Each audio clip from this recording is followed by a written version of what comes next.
In this video, we're gonna go over a ton of tips for the DMZ mode here in Modern Warfare 2. We're gonna go over the best places to loot, the best ground loot, and a bunch of other tips that's gonna help you survive longer and perform better in the DMZ mode. If you wanna see any other DMZ content in the future, make sure to sub to this channel. If you like or comment, I appreciate you a ton. And with that, let's roll right in. Our first DMZ tip is not to pick up a bunch of junk. When I first started playing DMZ, I was picking up everything I could find on the ground. There's two different types of items. There's items that can be used, which aren't gonna have a price value. Then there's other items that the only purpose they have is to be sold. So if we take this watch to a buy station, we can sell it for $800. You're just gonna waste time if you pick up items that aren't worth as much because you have very limited inventory space, and selling all these items together, we're gonna get less than $100. So take your time when looting, and I myself personally only pick up items worth over $500 because yes, every item might have a value, but you're just gonna waste time picking up items that aren't worth that much. Something that's very useful, but I see very few people using, is the throwing knife. This is the only lethal I load into game with. The throwing knife is extremely good for taking out bots. It only takes one hit, so instead of constantly reloading your weapon, if you're in close range, you can just throw these rapidly and take them out almost instantly. Throwing knives can even be used while you're reloading, and a lot of the times I die to bots, it's because I'm in the middle of a reload animation that I can't cancel. So if that ever happens, if you got a throwing knife, just throw one at them. You can also spawn in with the ammo box field upgrade. That way you have two throwing knives right off the get-go. So we pick this up, you can now see we've got two of these, and this should be common knowledge, but obviously once you throw your throwing knives, if you walk back over them, you'll pick them up immediately. Another cool thing about throwing knives is when you have one in your inventory and you go to punch, you're actually gonna knife with the throwing knife instead, making it only take two, whereas if you were gonna punch without a throwing knife, it would take a ton of hits. Our next tip is to not be afraid to use your insured weapon slot. I see a lot of people saving this because they're afraid they're gonna lose it. That is the whole point of this. As soon as you lose this weapon, you're gonna get to use it again in 2 hours, and there's actually even ways to speed that up. So the quicker you lose it, the quicker you're gonna be able to earn it back and start using it once again.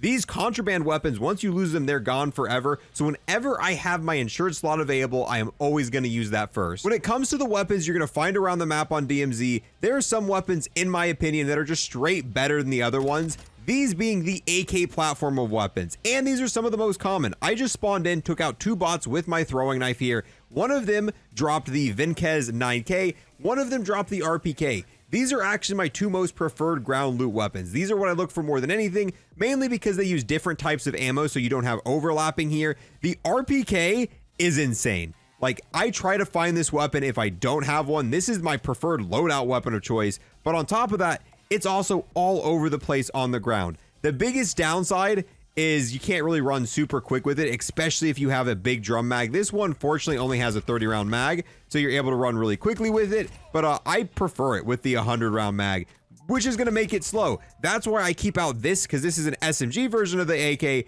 and this is going to be the weapon I use to run around with. And then when I'm fighting a lot of enemies, I'm going to pull out the RPK. So if you don't have any weapons and you weren't able to spawn in with your preferred weapon because you didn't have your insured slot, look for these two weapons or any AK style weapons off the enemies. I've tried the M4 weapons and other weapons in DMZ, but I'm gonna be honest, the AK weapon just seem to perform the best right now. The next tip is the most basic DMZ tip, but it's so important, it's worth repeating. You want to be playing in a squad of 3. You can play DMZ solo, but the more players you have playing with you, you're going to be able to do multiple objectives, you're going to be able to cover each other, you're going to be able to revive each other, and the whole DMZ experience is going to be so much easier. If you don't have friends to play with, I'm going to leave my Discord link below. We've got a ton of people actively playing DMZ, looking for different lobbies, so that's going to help you find some people to play with. And on top of that, I would suggest finding a core community of 3 people to play the entire main missions for DMZ with, because you can do the same missions together at the same time, and it's going to count for progress for all of you. Whereas if you have different people you're playing DMZ with and you're doing all these different quests,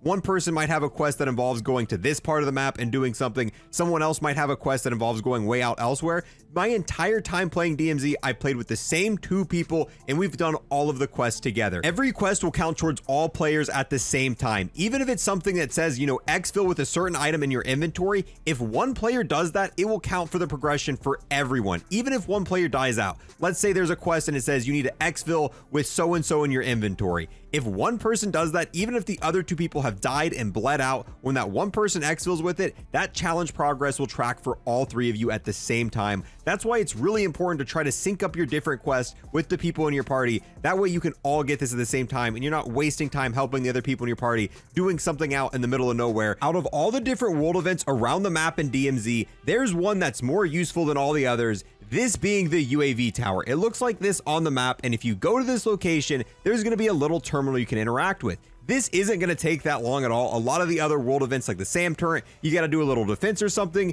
This only takes about 20 seconds. You type on a keyboard, but the reward you get is way better than all the other ones. You now get a UAV in this area showing you where all the bots are. But on top of this, if there were real players in this area too, we'd know where they're at. So you can tell they're bots by the fact that they don't have a filled in circle. However, if you saw a square that was completely filled in, the entire thing was red, that would be a real player. And if you're ever going to be doing an objective in an area, or if you know there's players nearby, take over this radio tower and get, this UAV. It doesn't last forever, but it lasts for a pretty decent time. It lasts for about a minute.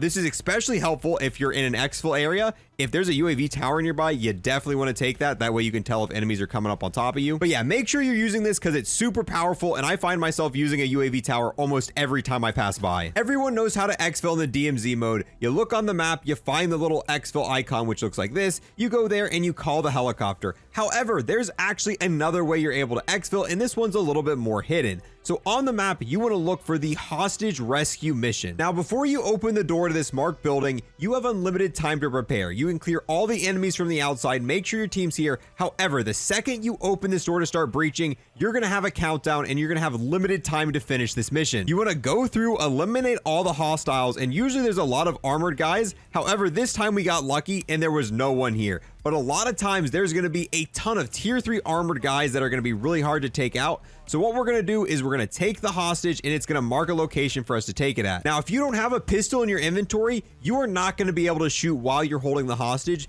You also can't enter a vehicle. You can hop on top of a vehicle that your friend's driving, but for the most part, you're just going to have to walk it to the helicopter. Now, if we enter this helicopter, you're supposed to just drop off the hostage and then you can go about your merry way. But if you want, okay, can we not? There we go. But if you want, after you drop off the hostage, you can actually take this and exfil from this chopper as well. So you don't have to only rely on these blue little marks. If you're trying to exfil and you have a hostage rescue contract near you, you can use that to exfil for many different locations on the map. Sometimes when playing DMZ, these supply crates are going to spawn in and they're going to be in multiple different areas. If you come up to this, you're going to be able to open it. It is going to take a little bit of time, but once you open it, you're going to get some of the best rewards you can find in the game. Look at how much money a lot of this stuff is worth, and there's multiple other ones. Whenever one supply crate spawns in, there's going to be 3 different ones. From that alone, we got $8,000 worth of gold bars, $5,000 worth of encrypted hard drives, $8,000 worth of classified documents.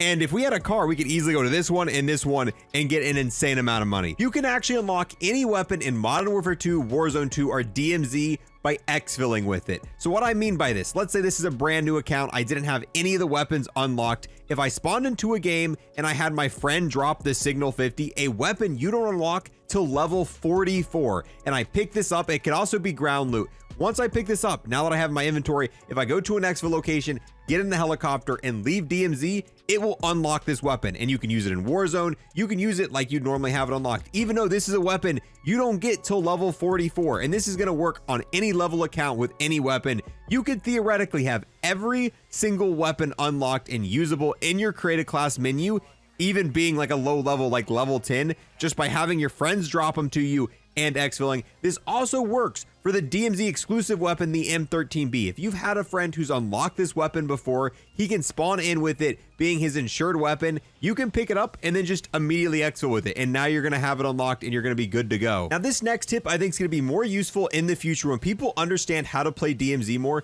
You don't always have to kill all the enemy players you see in game. You can actually talk with in-game chat using the proximity feature to be like, hey, you want to squad up and do stuff with me? Or you could even be like, hey, I'm in here, I'm going to go the other way, you can go the other way too, and we can just not fight each other, and we just don't have to worry about it. No one has to die here. There's actually in-game features to help you with this as well. If you use the ping feature, there's 2 different options. Invite nearby players to join your squad, and request to join nearby enemy squads. So if we hold this down and select this, we can request any squad nearby to be like, hey, you want to join with us? If they accept this, we'll actually be part of their squad now. I think you would have up to 6 people in one squad. I haven't been able to test this feature out a lot because I've never had anyone accept my request, and I've never had anyone accept my request to join my squad as well. So, and this is hard to test out because it's not like I can go into a private match and test this. It's not like I can get my friends on the enemy team, because if I squad with them, they're going to already be part of this. But this is something I want to explore more in the future. But yes,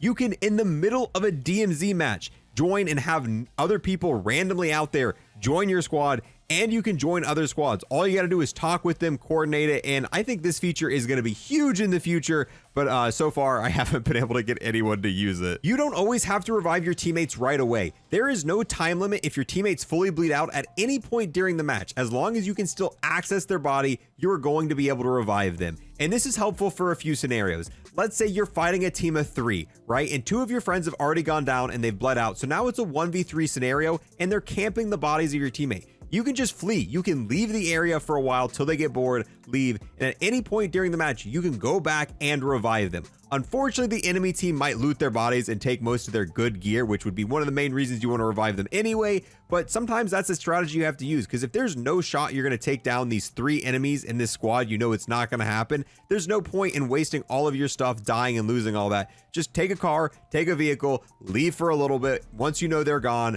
go back, revive your teammates, and exfil together. The best way to take down any sort of boss enemy is by running them over. There is no enemy that can survive being ran over in this game, so any boss enemy like a Juggernaut or the Chemist that usually have a ton of health, all you have to do is hit them once with a car. Right here's the Chemist. If we just tap him real quick, and he's gone. If we want to pick up the blueprint reward, there we go. We can pick it up and we can just get right back in a car. We don't even have a gas mask. We just ran in here that quickly. Once again, the Juggernaut, which has even more health than the Chemist, all you have to do is hit them with the car and they're immediately gonna die. In every match of DMZ you play, there's gonna be 3 different exfil locations. These areas, once used, actually respawn. So if you go to an area to exfil and it looks like this and there's already a team coming here, it's already been called, you can actually just kind of sit, wait, and hide. And once they leave, if you wait a few seconds, the exact quest to be able to exfil is gonna spawn again. All you gotta do is come up, call it again. And that's a really helpful tip if you have loot that you can't afford to lose and you don't want to engage. Let's say you are a single man squad or your other teammates have already died and there's 3 of them. Yeah, you might just want to wait it out, wait for them to leave, and then call the exfil. So what we're going to do is, so this exfil location's leaving, we're going to watch it go, and boom, now that the helicopter has fully left, once again, we can go right back here and call the helicopter again. And you can rinse and repeat this until the zone starts to collapse later in the game. If you're not currently doing any contracts nor plan to, and you see one of these contracts nearby, this Hunt Squad contract, go ahead and pick it up. There's going to be no negative penalty for picking it up. However, this is going to do a couple things for you. One, it's going to give you intel on where an enemy squad is at. So now for the next 4 minutes and 53 seconds, we're going to know exactly where this squad is at. And on top of that, if something happens to this squad, let's say they exfil, they die, or for some reason, or they die to NPCs or another player, we're still going to get that 3,500 extra points. So it's an extra contract you can activate, and sometimes you'll just get some free points out of it, but no matter what, you're always going to get a little bit of intel. And if you didn't have any other contracts you were doing to begin with, I mean, there's no reason not to get it. The key to staying alive as long as possible in the DMZ mode is armor plates. You always want to make sure you have armor plates on you. If you ever run out, you will always be able to buy more armor plates at a buy station. They never run out. They have an infinite amount. So if we go here, you can see for $250, we can buy armor plates. You can actually carry more than 3 armor plates at a time. So we've got our 3, but if we go here, we can continue to buy more. And I usually try to keep my inventory filled with a couple stacks. So we've got 3 down here, we've got 3 here, 3 here, and 3 here. We have a total of 12 armor plates on us. That's a decent amount, and honestly, we'll probably still end up going through all those this game. So before you do anything where you know you're gonna have things shooting at you, make sure you get some armor plates, whether that be exfilling, doing a contract. Yeah, you don't wanna go being low on armor plates. When you exfil from the DMZ mode, you don't get to keep any of the cash you have. So if you want to be able to have some stuff to spawn in next game, before you exfil, you can go to a buy station. You can buy some sort of kill streak. Right here's a precision airstrike. It could also be a UAV, advanced UAV, and those are going to be very helpful for the start of the next game you play. Now, this does mean you're not going to have that cash on you when you exfil, so you're not going to get as much XP, but me personally, I'd rather have a kill streak at the beginning of next game than extra XP. The single best place to loot in the entire DMZ mode is going to be on the train. Every single game of DMZ is going to have the train. It's going to be looping in a giant circle. You can either drive a car to catch up to it. Luckily enough, where we spawned on this map, we're going to be able to just jump on it as it comes by. All right, so here we go. Now that we're on the train, you can just hop on it. That's really all you have to do. Oh, no. Oh, well, don't get hit by it. Didn't know that could happen. But yeah, we just got absolutely demolished. So be a little bit careful. You live and you learn. I've never managed to get hit by it before, but... all right, jump on it. And there's going to be tons of different boxes, and you'd be surprised on the loot you can find. So in this one, there's a self-revive. There's an RPG, but we're not going to talk about that. Another box here. 800 cash, advanced UAV, tier 2 armor plate. You'll even find some hidden loot caches here as well. If you loot the train, you'll probably get some level 3 armor, tons of weapons, tons of UAVs, advanced UAVs, and a ton of stuff to start the match off right. You can get a lot of useful information by checking the mini-map from time to time. So right here, we know there's going to be an enemy here because he has the briefcase. Same thing, there's enemies in this general area because they've recently activated this UAV tower. There's other events that are going to alert us. If an enemy takes over a SAM turret, this is going to be red, so you know an enemy's recently been there. Same thing with a stronghold. If an enemy's currently near a stronghold, those are also going to go red as well. So using this information, you can do one of two things. You can use this to track down enemies and kind of follow them and, you know, take their loot, or you can use this to kind of plan and avoid these as you go on doing other missions. Before you load into a game of DMZ, you always want to make sure you have a tactical, a lethal, and a field upgrade selected. You can't store these items, and you always get one free before you load in. However, it remembers what you had the last time you played. So if you bled out and died, you're not going to have any of these selected, and you're just going to be wasting something you could have completely for free. So it doesn't matter what you pick, but always make sure at least one is selected in each slot. The weapons are different. These, obviously, if you spawn with this and you lose it, you're actually going to lose that, but these you're not. In this mode, one of the contracts you're going to find is high value target. With this, it's going to mark a target on your map, and when you take him down, you're going to get a bunch of cash and some loot. And you're easily going to be able to tell what the high value target is because he's going to have a different style jumpsuit on. The thing about this is you actually don't even have to activate this contract. If you see someone that looks like this, it could also be red, it could be yellow. The little lines on him can be any color. You're still going to get the same rewards for eliminating one of these without even activating the contract. So I've seen a few already, but keep an eye out for a guy with, I mean, it's hard to miss. No one else has these bright neon colors on them. And I don't know all the colors it can be, but if you see a guy like this with this light blue, a red, or a yellow, take him out for like $5,000. When you exfil in DMZ, you don't get to keep any of the money you have on you. Two things happen with that money. It turns into XP, and it also lowers the cooldown on your insured weapon if you currently have it lost.